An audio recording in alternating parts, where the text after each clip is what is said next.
जय हिंद फ्रेंड्स, हमारे YouTube channel MB study classes पे आप सभी का स्वागत है। इतिहास की श्रृंखला में हमारे क्लास का जो टॉपिक चल रहा है वो चल रहा है गुप्त राजवंश।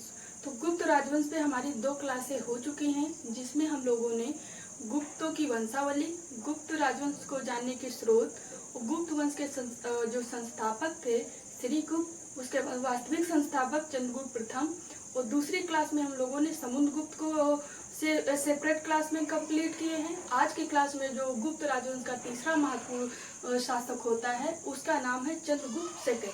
तो आज की क्लास में हम लोग जो देखेंगे वो देखेंगे गुप्त राजवंश का जो तीसरा महत्वपूर्ण शासक होता है चंद्रगुप्त सेकंड। आज की क्लास का जो टॉपिक है वो हमारा चंद्रगुप्त सेकंड है। चंद्रगुप्त सेकंड के बारे में बात करें तो सबसे पहले इनका टाइम पीरियड देख लेते हैं कि गुप्तों के वंशावली में चंद्रगुप्त सेकंड जो है ना कब से कब तक शासन करते हैं।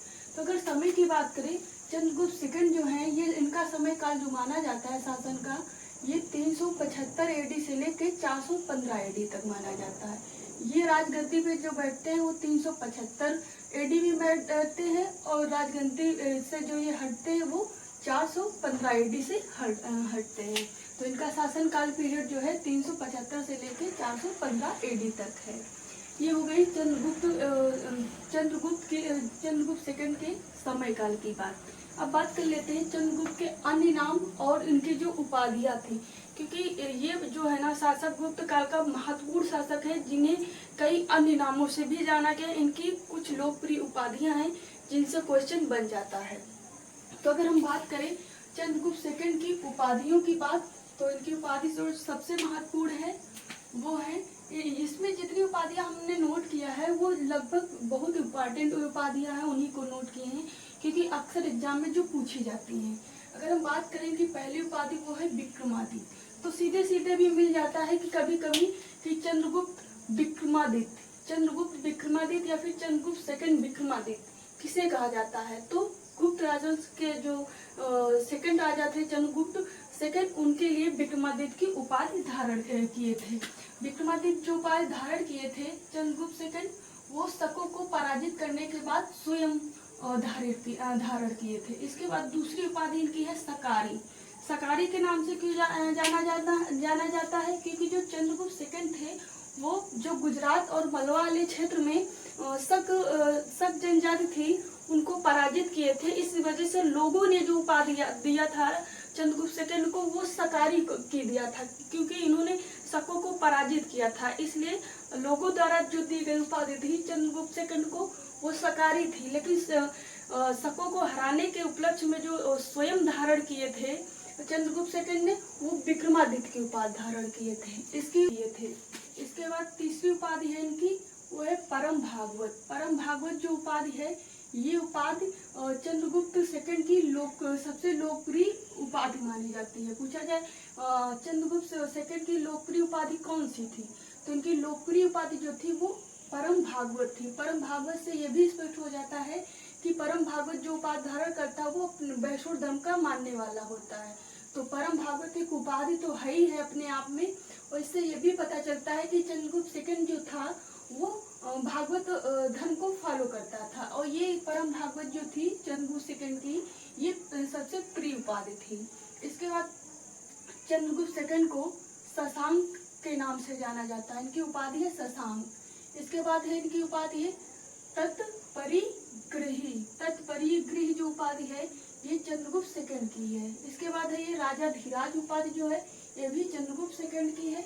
और श्री विक्रम जो लेख मिलता है ये सिक्कों में मिलता है, और चक्र विक्रम प्रकार के सिक्के भी स्टार्ट करते हैं चंद्रगुप्त सेकंड।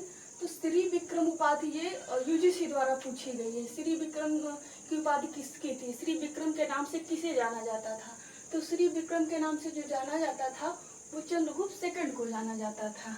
इसके बाद इनके दूसरे नाम है, ये है देवगुप्त जो नाम था ये भी चंद्रगुप्त का था। इसके बाद है देवराज जो था, ये जो उपाधि इनकी मिली है वो साची अभिलेख में मिली है। और ये जो है ना चंद्रगुप्त सेकंड का सबसे प्रिय नाम था। जैसे चंद्रगुप्त नाम है, उनके नाम में जो सबसे प्रिय नाम माना जाता था वो देवराज माना जाता था। देवराज जो नाम दिया गया है चंद्रगुप्त को किस अभिलेख में तो इसका जो सांची का अभिलेख है उसमें चंद्रगुप्त सेकंड के लिए देवराज शब्द प्रयोग किया गया है। ये इनका सबसे प्रिय नाम है। अगर सबसे प्रिय उपाधि पूछी जाए तो हो जाएगी परम भागवत, लेकिन सबसे लोकप्रिय या प्रिय नाम पूछा जाए तो हो जाएगा देवराज। इसके बाद इनकी उपाधि है देवश्री है, और इन्हें चंद्र के नाम से भी जाना जाता है। हम लोग महरौली का लौह स्तंभ पढ़ेंगे जिसमें चंद्रगुप्त सेकंड का जो नाम आया है वो चंद्र नाम से आया है। किसी चंद्र नामक राजा की उपलब्धियों का वर्णन मिलता है। तो ये हो गई चंद्रगुप्त सेकंड की नाम और उपाधियों के बारे में। अब हम बात कर लेते हैं चंद्रगुप्त सेकंड के बारे में जानने के जो साहित्य और पुरातात्विक स्रोत है। वैसे हमारी स्रोतों पे सेपरेट क्लास हो चुकी है, लेकिन फिर भी चर्चा कर लेते हैं। अगर चंद्रगुप्त सेकंड के बारे में स्रोतों की बात करें तो साहित्य स्रोतों में सबसे प्रमुख हो जाता है जो विशाख दत्त का देवी चंद्र गुप्तम नाटक है, वो हो जाता है। जिस देवी चंद्र गुप्तम जो विशाख दत्त का नाटक है उसमें ये वर्णन मिलता है कि जो चंद्रगुप्त सेकंड है उनके बड़े भाई रामगुप्त थे, वो किस प्रकार से शकों से मतलब कि संधि करते हैं और अपनी पत्नी को दे देते हैं। और इस चीज को लेके चंद्रगुप्त सेकंड जो है ना रामगुप्त की हत्या करके उनकी पत्नी ध्रुव देवी से शादी कर लेता है और राजगद्दी ग्रहण करता है, इत्यादि का जो वर्णन मिलता है वो देवी चंद्र गुप्तम नाटक से मिलता है। पुरातात्विक स्रोतों में बात करें तो पुरातात्विक स्रोतों में चंद्रगुप्त सेकंड के प्रमुख रूप से 4 अभिलेख हैं और सिक्के हैं। इसके अलावा अन्य साक्ष्य हैं। तो अगर हम बात करें सबसे पहले पुरातात्विक स्रोतों में तो इनके अभिलेखों की बात कर लेते हैं। चंद्रगुप्त सेकंड के जो है ना वो 4 अभिलेख प्रमुख रूप से पाए जाते हैं। पहले अभिलेख की बात करें तो ये है मथुरा अभिलेख। मथुरा अभिलेख जो है ना ये चंद्रगुप्त सेकंड का प्रथम अभिलेख है। अगर पूछा जाए चंद्रगुप्त प्रथम का सबसे पहला प्रथम अभिलेख कौन सा है, तो सबसे पहले जो चंद्रगुप्त अभिलेख लिखवाए थे वो मथुरा अभिलेख लिखवाए थे। इस अभिलेख में जो जानकारी मिलती है इसमें एक शैव ज्योतिषाचार्य की जो है ना जानकारी मिलती है। पूछा जाए एक जो शैव धर्म को पालन करने वाला ज्योतिषाचार्य है उसकी चर्चा किसमें मिलती है, तो एक शैव ज्योतिषाचार्य की जो चर्चा मिलती है हमें वो चंद्रगुप्त सेकंड का जो मथुरा अभिलेख है उसमें चर्चा मिलती है। और मथुरा अभिलेख चंद्रगुप्त सेकंड का जो है ना प्रथम अभिलेख माना जाता है। इसके बाद चंद्रगुप्त सेकंड के दूसरे अभिलेख की बात करें तो दूसरा अभिलेख है उदयगिरी अभिलेख। उदयगिरी अभिलेख की क्या विशेषता है कि ये अभिलेख जो है ये वीरसेन का अभिलेख है। ये चंद्रगुप्त सेकंड के शासनकाल का है और ये वीरसेन का अभिलेख है। वीरसेन कौन थे, तो वीरसेन जो थे ये चंद्रगुप्त सेकंड के सचिव या कह सकते हैं महासंधि विग्रही अधिकारी थे और ये शैव अनुयायी थे। यहाँ पे ये भी चंद्रगुप्त सेकंड की एक धर्म सहिष्णुता नीति भी दिखती है कि चंद्रगुप्त स्वयं वैष्णव धर्म का पालन करने वाला है, लेकिन इनके जो मुख्य सचिव है संधि विग्रह अधिकारी जो हैं वो हैं वीरसेन जो शैव मत को मानने वाले, शैव धर्म को मानने वाले हैं। और अगर हम बात करें समुद्रगुप्त के टाइम पे जो मुख्य सचिव या महासंधि विग्रह अधिकारी थे वो हरिसेन थे, लेकिन चंद्रगुप्त सेकंड के टाइम पे जो ये पद मिल जाता है वो वीरसेन को मिल जाता है। तो ये हो सकता पूछा जाए कि समुद्रगुप्त के टाइम पे जो सचिव या महासंधि विग्रह अधिकारी थे वो हरिसेन थे, लेकिन चंद्रगुप्त सेकंड के टाइम पे जो हो जाते हैं वो वीरसेन हो जाते हैं और समुद्रगुप्त के टाइम पे हरिसेन होते हैं। और इनके तीसरे अभिलेख की बात करें, दूसरा अभिलेख हो गया, तीसरा अभिलेख है इनका सांची का अभिलेख। सांची के अभिलेख किसका है, तो सांची का अभिलेख में जो चर्चा मिलती है इसमें आम कदो एक राजा की चर्चा मिलती है जो ये एक बौद्ध सेनापति था।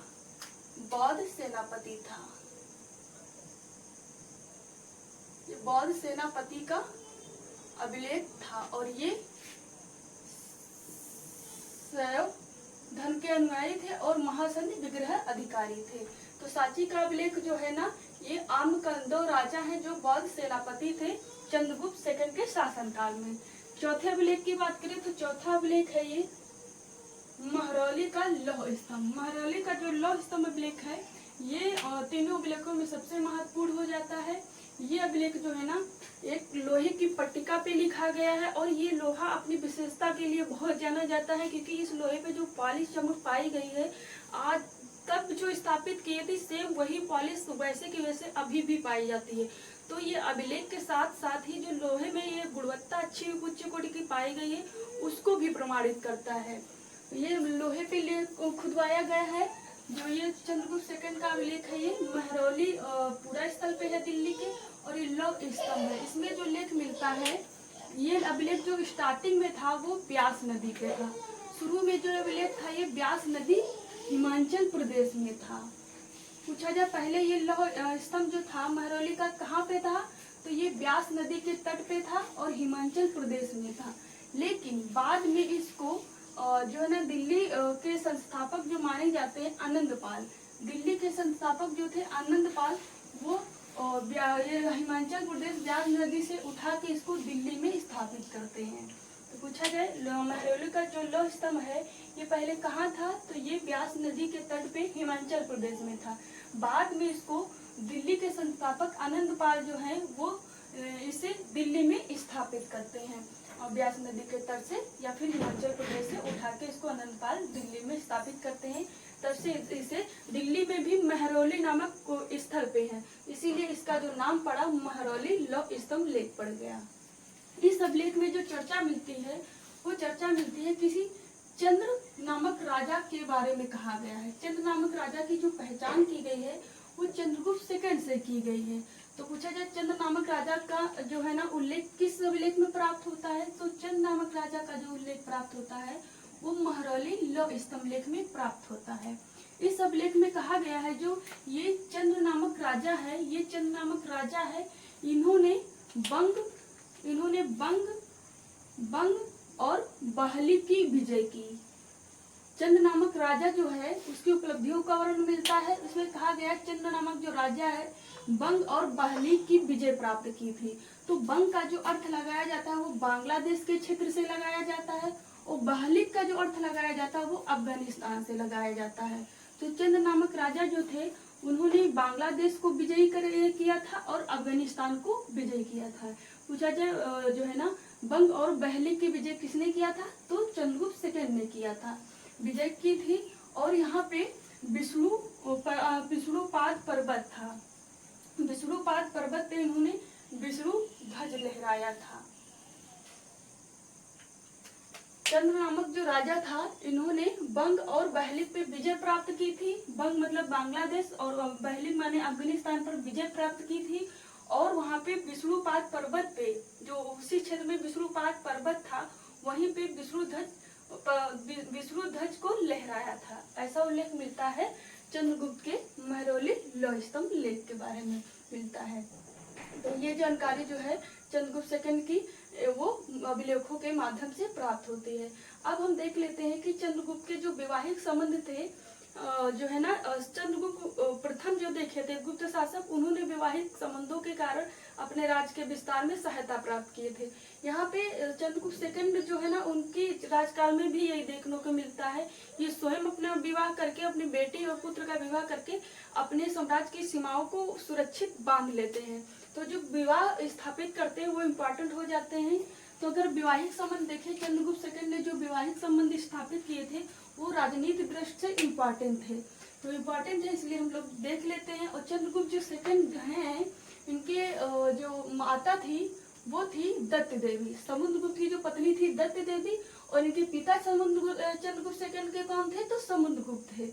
ये हम लोग स्टार्टिंग में डिस्कस करना भूल गए कि चंद्रगुप्त के जो माता थे, जो चंद्रगुप्त के जो पिता थे वो समुद्रगुप्त थे, और चंद्रगुप्त की जो माता थी वो दत्त देवी थी। इसके बाद जो लिच्छवी इनकी माता दत्त देवी जो थी वो लिच्छवी कुल से संबंध रखती थी। बात करें हम इनके वैवाहिक संबंधों की, चंद्रगुप्त के वैवाहिक संबंध की, तो पहला वैवाहिक संबंध की बात करें तो पहला वैवाहिक संबंध है वो ध्रुव देवी से विवाह किया। जो चंद्रगुप्त सेकंड है इन्होंने स्वयं ध्रुव देवी से विवाह किया। तो ध्रुव देवी इनके बड़े भाई जो थे रामगुप्त, हम लोग वंशावली पढ़ चुके हैं, वहां पे देखिएगा कि समुद्रगुप्त के बाद जो आर्य काल का शासक बनता है वो रामगुप्त बनता है। तो चंद्रगुप्त सेकंड के जो बड़े भाई थे रामगुप्त, कहा जाता है उन्होंने जब शकों से युद्ध हुआ और शकों से हारने लगे तो शकों से अपमानजनक संधि कर लिया, और अपनी जो है ना संधि में ये स्वीकार कर लिया कि अपनी पत्नी ध्रुव देवी को उनको सौंप दें। तो ये चीज सुन के चंद्रगुप्त सेकंड को बहुत क्रोध हुआ, उन्होंने शकों पे आक्रमण किया। शकों पे आक्रमण करके जो है ना कहा जाता है एक मतलब एक तथ्यात्मक मिलता है कि जो है ये जानकारी मिलते ही जो चंद्रगुप्त हैं ये शकों के यहाँ एक महिला के भेष में जाते हैं और वहाँ पे ध्रुव देवी को सुरक्षित अपने वहाँ से निकाल लाते हैं साम्राज्य से। फिर यहाँ आके रामगुप्त की हत्या करके इनकी विधवा से शादी कर लेते हैं रामगुप्त की।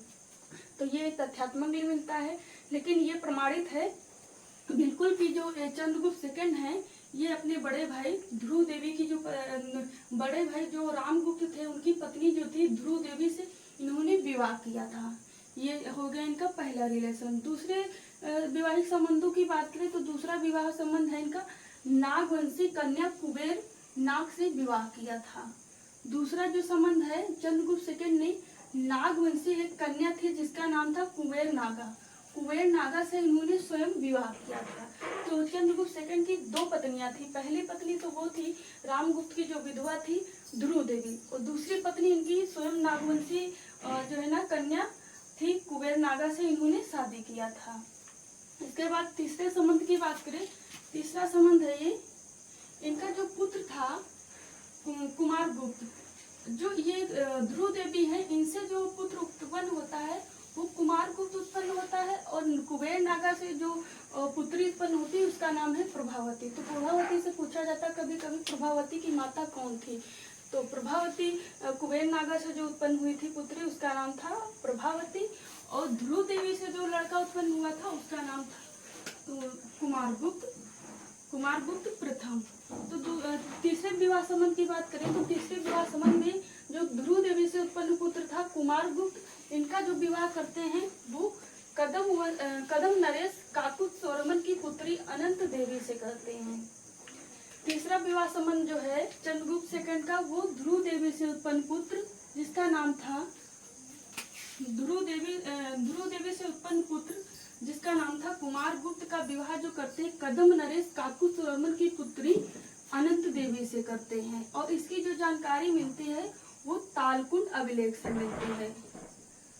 ताल कुंड अभिलेख से जानकारी मिलती है कि जो है ना चंद्रगुप्त सेकंड ने अपने पुत्र कुमार गुप्त प्रथम की जो शादी कर रहे हैं वो कदम नरेश काकुत्सवर्मन की पुत्री अनंत देवी से शादी किए हैं। इसके बाद चौथे वैवाहिक संबंध की बात करें तो चौथा वैवाहिक संबंध है कि ये अपनी पुत्री प्रभावती की से जो शादी करते हैं वो वाकाटक नरेश रुद्रसेन सेकंड से करते हैं। जो ये चंद्रगुप्त सेकंड है इनकी पत्नी थी कुबेर नागा। कुबेर नागा से जो जन्म हुआ था पुत्री का उसका नाम था प्रभावती। तो इस प्रभावती की जो शादी करते हैं चंद्रगुप्त सेकंड वो वाकाटक नरेश रुद्रसेन सेकंड से करते हैं। तो ये वैवाहिक चार प्रकार के वैवाहिक संबंध स्थापित करके ये अपने साम्राज्य की जो सीमा होती है वो मित्रकूल मतलब सुरक्षित कर लेते हैं। जब मित्र व्यवहार रहेगा हमारा रिलेशन रहेगा तो हमारे पूरा साम्राज्य के ऊपर आक्रमण करने की कम संभावना रहती है। तो ये वैवाहिक नीति के कारण इन्होंने अपने साम्राज्य को पूरी तरीके से सुरक्षित कर लिया।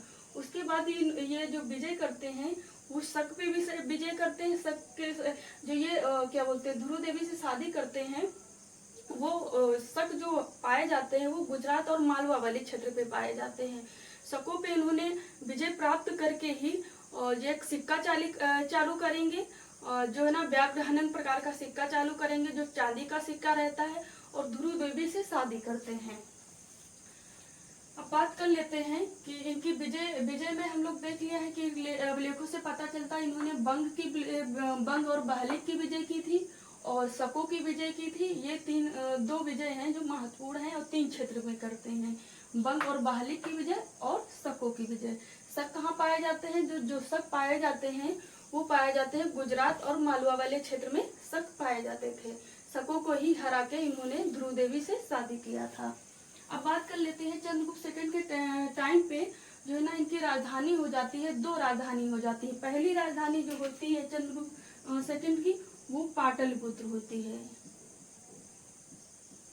पाटलिपुत्र होती है। और सेकंड जो राजधानी होती है वो उज्जैनी होती है, उज्जैनी होती है। पाटलिपुत्र जो है ये राजनीतिक राजधानी होती है और उज्जैनी जो होती है ये संस्कृत राजधानी होती है। तो चंद्रगुप्त सेकंड की राजनीतिक जो राजधानी थी क्या थी, वो पाटलिपुत्र थी। लेकिन जो नई राजधानी बनाते हैं संस्कृत राजधानी, वो उज्जैनी को बनाते हैं। इसी उज्जैनी में जो है ना नवरत्न पाए जाते हैं। वो नवरत्न कौन से हैं, कभी कभी पूछ लेते हैं, उनके कार्य क्या क्या थे, किस चीज में वो निपुण थे। तो राजधानी जो है ना ये उज्जैनी बनाते हैं, और इसी राजधानी उज्जैन में इनके नवरत्न पाए जाते हैं। कौन कौन से नवरत्न थे, उनके क्या कार्य थे, किस कार्य में वो निपुण थे, कभी कभी पूछ लिया जाता है। तो हम नवरत्नों की बात करें, एक प्रोफार्मे के माध्यम से देख लेते हैं। ये पहले नवरत्न हो गए, ये दूसरे हो गए, ये तीसरे हो गए, ये चौथे हो गए, ये पांचवे हो गए, ये छठे हो गए, ये सातवें हो गए, ये आठवें हो गए, ये नौवें हो गए। ये नवरत्न है, एक एक को देख लेते हैं। तो पहले नवरत्न की बात करें तो पहले नवरत्न है ये कालिदास है। कालिदास जो है ना चंद्रगुप्त सेकंड के ये महाकवि का पद इनके टाइम पे ग्रहण किए थे। जो कालिदास हैं ये महाकवि थे नवरत्नों में। और दूसरे हैं ये अमर सिंह। अमर सिंह जो थे ये शब्द कोशागार थे। पूछा जाए जैसे कालिदास कौन थे, तो कालिदास महाकवि थे। अमर सिंह कौन थे, तो अमर सिंह जो थे ये शब्द कोशागार थे। धन्वंतरी को पूछा जाए, जो धन्वंतरी नवरत्न थे ये चिकित्सक थे। वरामिहिर को पूछा जाए क्या थे, तो वरामिहिर जो थे ये खगोल शास्त्री थे। नवरत्नों में वरामिहिर का पद क्या था, तो ये इनके नवरत्नों में वरामिहिर जो थे ये खगोल शास्त्री थे। ये नवरत्न है ये वरुरुचि। वरुरुचि जो थे ये व्याकरणचारी थे। इसके बाद है वेताल भट्ट। वेताल भट्ट क्या थे, तो वेताल भट्ट जो नवरत्न थे वो जादूगर थे। इसके बाद है छापड़क।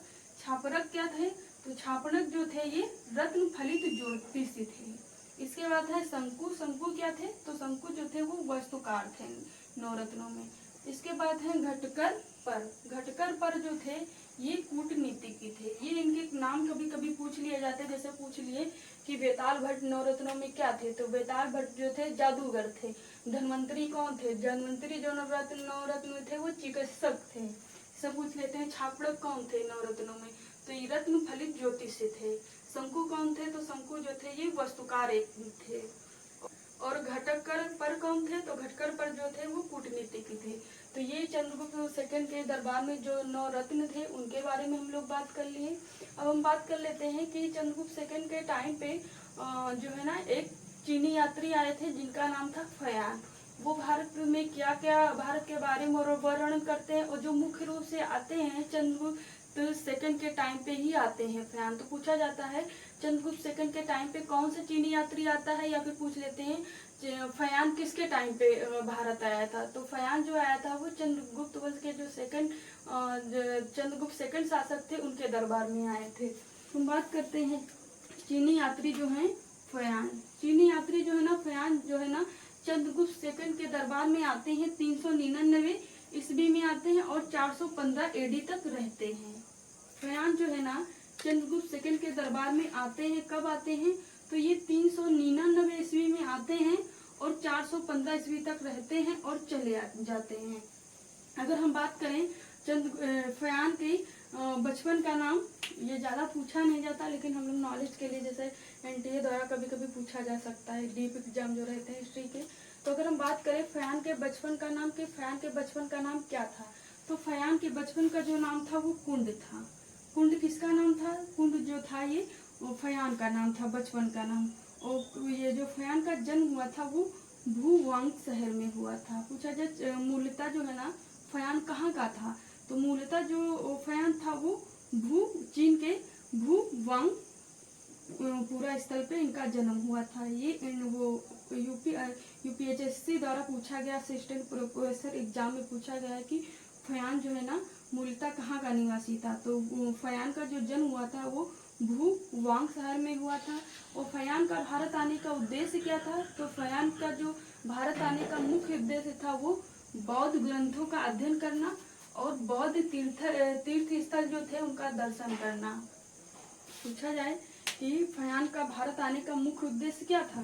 तो भारत आने का फयान का जो मुख्य उद्देश्य था वो बौद्ध ग्रंथों का अध्ययन करना और बौद्ध तीर्थ स्थल जो थे उनके दर्शन करना और उनके बारे में लिखना इनका मुख्य उद्देश्य था। और इनकी जो पुस्तक रहती है वो रहती है फो क्यों की। इनकी रचना का जो ये 399 ईस्वी से 415 एडी के बीच भारत में रहे हैं, वो उस बीच इन्होंने एक पुस्तक लिखी। उस पुस्तक का क्या नाम है, तो उस पुस्तक की नाम है, ये इनकी रचना पूछी जाए क्या है फयान की, तो फयान की जो रचना है वो फो क्यों की है। इस फो क्यों की के बारे में जो है ना फयान लिखते हैं मध्य देश के बारे में, मध्य देश के बारे में लिखते हैं।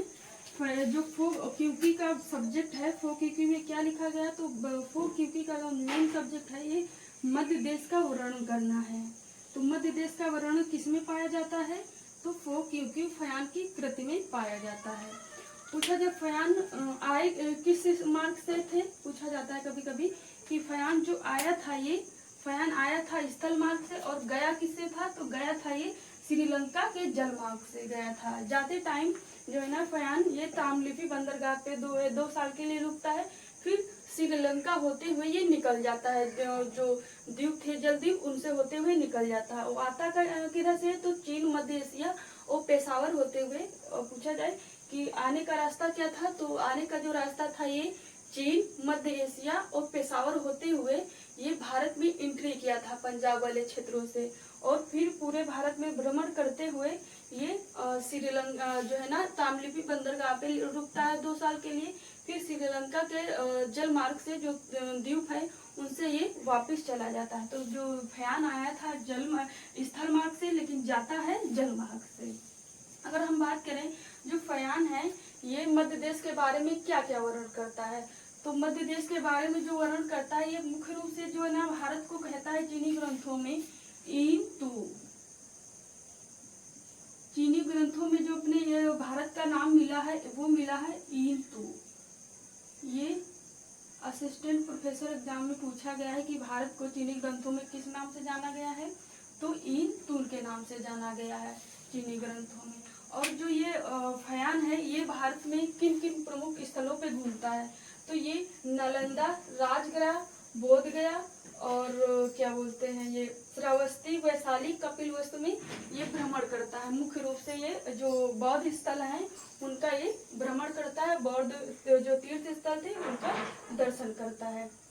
इसकी जो कृत है इसमें मुख्य रूप से जो मध्य देश का वर्णन किया गया है उसमें ये दंड विधान का उल्लेख करता है कि यहाँ पे कहते हैं कि यहाँ पे कोई कठोर दंड विधान नहीं था।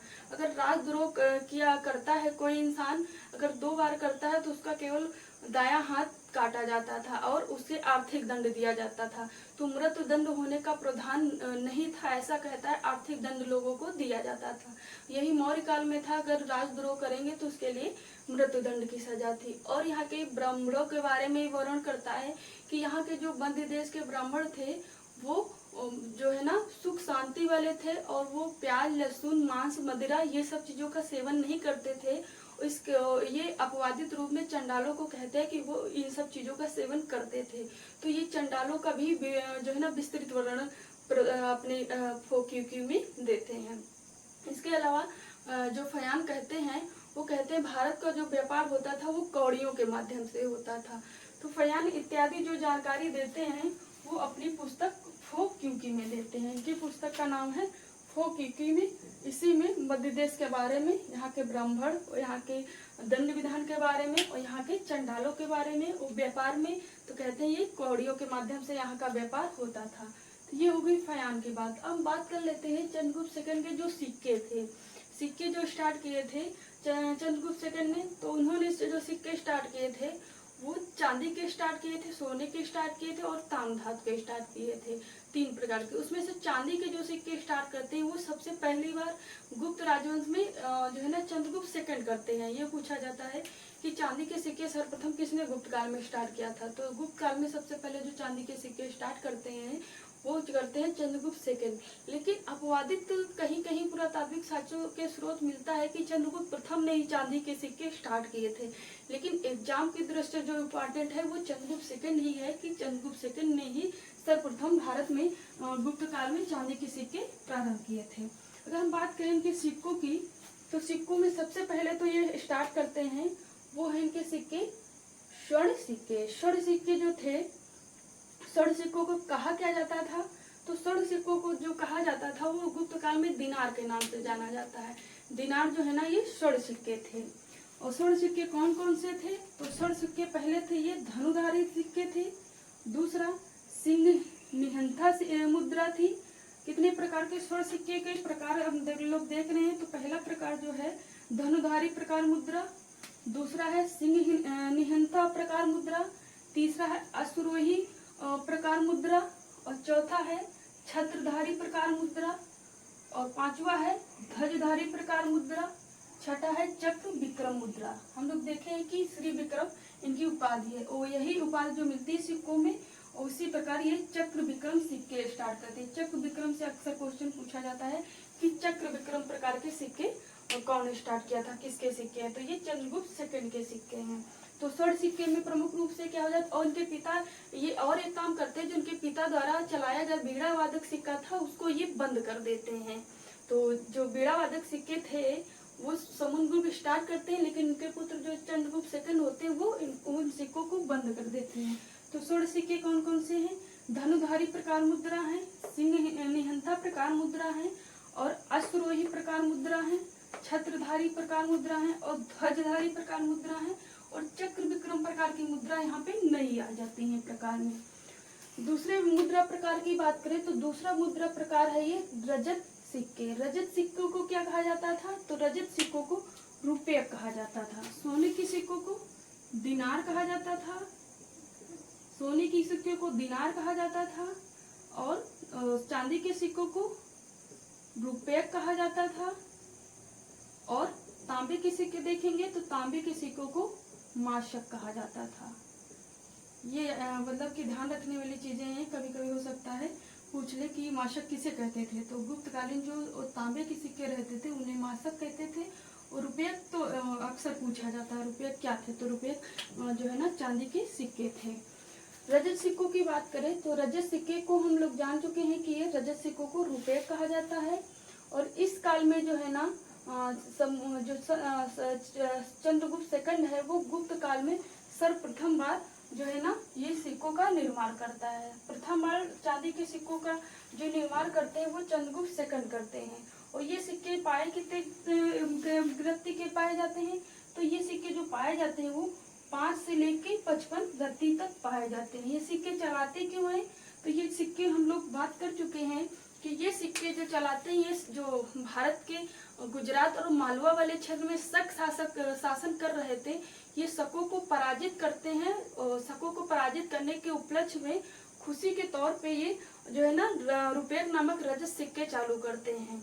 तो जो रजत सिक्के चालू जो शकों को पराजित करते हैं उनसे कितनी चीजें जुड़ी हैं, तो शकों से पराजित करने के लिए चीजें इतनी जुड़ी हैं कि पहला तो ये खुद अपने लिए विक्रमादित्य की उपाधि धारण करते हैं, लोगों के द्वारा दी गई उपाधि जो थी वो सकारी थी। तीसरा ये करते हैं कि शकों के विजय के उपलक्ष्य में रजत सिक्के चालू करते हैं। और चौथा कि शकों को पराजित करके इन्होंने रामगुप्त की विधवा ध्रुव देवी से शादी किया था। तो 4-5 पॉइंट है शकों से जुड़े हुए जो सबसे महत्वपूर्ण है। पहला तो ये शकों को पराजित करके विक्रमादित्य उपाधि स्वयं धारण करते हैं, लोगों की तरफ से इन्हें सकारी की उपाधि दी गई, और रामगुप्त की विधवा ध्रुव देवी से शादी करते हैं। और फिर ये विजय के उपलक्ष्य में रजत चांदी के सिक्के स्टार्ट करते हैं। इसके बाद ताम धातु की बात करें कि ताम धातु के सिक्के कौन से थे, तो ताम धातु के सिक्के थे काफी प्रकार के थे, लेकिन यहाँ पे हम लोग मतलब जो इम्पोर्टेंट है, जो खास पूछे जाने की संभावना है, प्रकार से पूछे नहीं जाते हैं, जो आर्कियोलॉजी बेस्ड एग्जाम होते हैं उसमें अक्सर पूछा जाता है। लेकिन हम लोग जानकारी के लिए देख लेते हैं कि ताम प्रकार के जो सिक्के थे वो पहले सिक्के थे छत्रधारी प्रकार के सिक्के, खंडक राजा प्रकार के सिक्के, धनुधारी प्रकार की मुद्रा, और अद्रचित्र प्रकार के सिक्के, कलश प्रकार के सिक्के, कलश प्रकार के सिक्के और गरुड़ प्रकार के सिक्के और लक्ष्मी प्रकार के सिक्के, ये तीनों सिक्के जो है ना ताम्र सिक्कों में जो है ना इम्पोर्टेंट हो जाते हैं। ये हैं कलश प्रकार के सिक्के जो है ना ताम्र के, और गरुड़ प्रकार के सिक्के, गरुड़ जो है ना वैष्णव धर्म को मतलब इंगित करता है, और जो है ना गुप्तों को जो राज चिन्ह था वो गरुड़ ही था।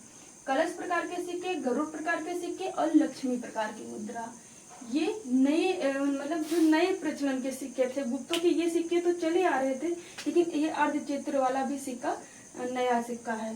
तो कलश प्रकार सिक्का, गरुड़ प्रकार सिक्का और लक्ष्मी प्रकार का सिक्का जो है ना ये नए प्रचलन का सिक्का था, जिसको चंद्रगुप्त सेकंड ने प्रचलन में लाया था। तो ये हो गई चंद्रगुप्त सेकंड के बारे में जो खास उपलब्धि थी इनकी। आज के क्लास में हम लोगों ने चंद्रगुप्त सेकंड को कंप्लीट कर लिया है। अगली क्लास में जो हम लोग देखेंगे वो कुमारगुप्त और स्कंदगुप्त पे क्लास हमारी होगी। तो बाकी आज के लिए जय हिंद।